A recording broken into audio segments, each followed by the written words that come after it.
the treatment has changed a lot. In the old days when we used to do plugs, we used to just do 50 to 80 to 100 plugs per session, but since we started to do micrografting, the results were much more natural, and I would say for the last 20 years, since the introduction of micrografting, that we've done approximately about 3,000 to 4,000 cases. I was well trained by one of the best in the world, the fellow who actually wrote the book on hair restoration, a fellow by the name of Dr. Walter Unger in Toronto. I did a postgraduate program after I finished my dermatology residency program in Toronto. The American Board of Hair Restoration, as the procedure became more and more popular with the new micrografting technique, you can now become certified in the US only by writing an extensive written and oral exam, and this has been available now for the past 10 years. So I decided, with having done this for 30 years, that I would like to be certified, and I went down to Houston about 5 years ago and did my written and orals and was successful in passing. So now I'm actually certified in the US in both dermatology and hair restoration. Well, the process is very simple. It requires a free half-hour consultation where we go over the procedure and we determine the number of grafts that patient would require, and sometimes require the number, review the number of sessions that are required, because some of the individuals who are extensively bald will need several procedures, and that's why live consultations are, I think, very, very important in this particular procedure. So it's a very simple outpatient procedure performed right in the office under local anesthetic. Because they're here for 4 or 4.5 hours, and some of the bigger sessions longer, we do use just mild oral tranquilizers.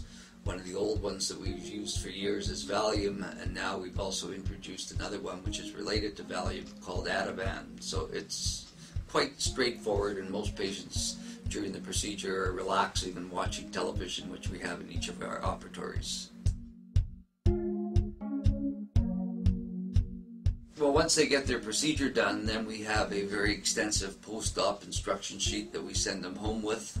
Basically, they can wash their hair 24 hours after the procedure, and I tell most people they can be back at work within a couple of days.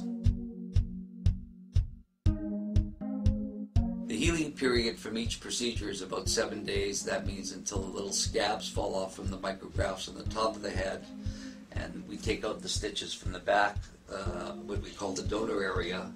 But interestingly enough, the little follicles that we transplant from the back to the top, the little hairs fall out from the trauma of moving it from the back to the front or to the top, and the follicle remains behind, and the follicle goes into what we call a telogen or resting phase, and the new hair then doesn't surface for 3 months from the time of the procedure.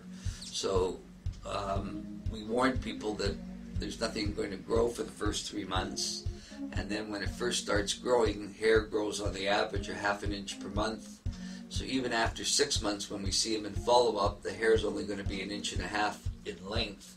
But more important, the diameter of the individual hairs are baby-like hairs, very fine, what we call vellus hairs.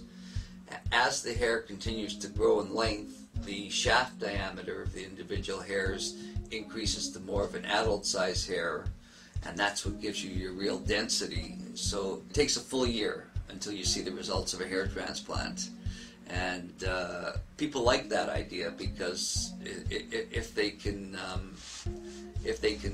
camouflage their healing phase, either by taking a vacation or wearing a hat, the hair comes in so gradually that people will say to them that you look more youthful, but they'll have no idea what really was done.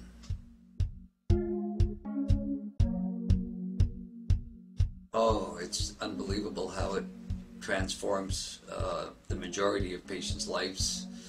95% of our patients, it really is a wonderful experience when you see them come for follow-up in approximately a year after the surgery and see not only the transition in their hairline but also the change in their personality. It gives them a lot of confidence, and that's what I think what hair restoration is all about. It's all about self-confidence.